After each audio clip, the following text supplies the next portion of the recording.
So this painting's called Strength Through Connection, and it was inspired by a recent trip to the Redwoods. For any of you who have ever been to the Redwoods, there's really no way to accurately describe what it is like to stand in front of these giants who have been around for thousands of years. You feel so small and yet so connected. There's this profound peace and kind of safety as you're sitting there within this forest. Now, fascinatingly, redwood trees can grow to be like 250 feet tall, and yet their root systems only go down 6 to 12 feet deep.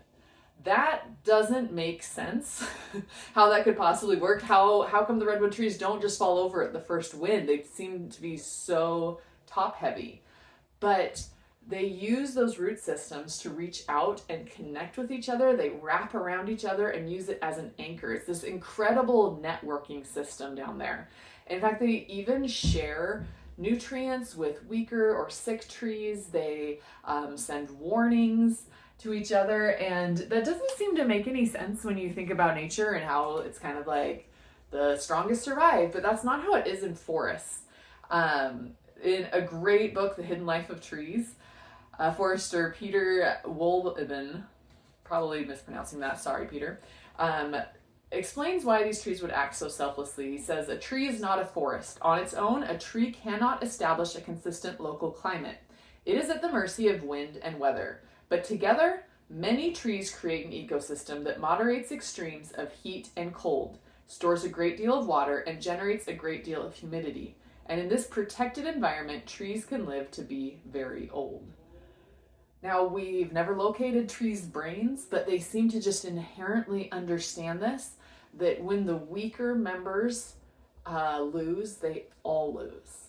That they are only as strong as the weakest member of the forest. In fact, when feeble trees fall, those gaps and disruptions to the unit will allow hot sun to get through, and it really disrupts that delicate balance. Foresters actually used to intentionally thin forests. They don't do that so much anymore because they've learned how much these trees need each other. Now, throughout the creation of this series, I've thought a lot about the Jewish people's connection to their homeland and the importance of such a connection. However, as I created this piece, I started to think about other people, other communities, other homelands. The world today is experiencing a massive refugee crisis. There are at least 117.3 million people around the world who've been forced to flee their homes. That number is pretty impossible to grasp.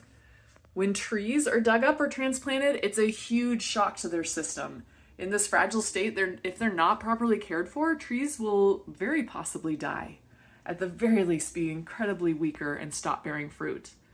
What about people?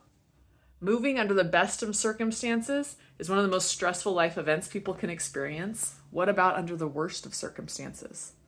What is lost when people are forced to leave? In such a global world, is it important for people to be connected to their roots?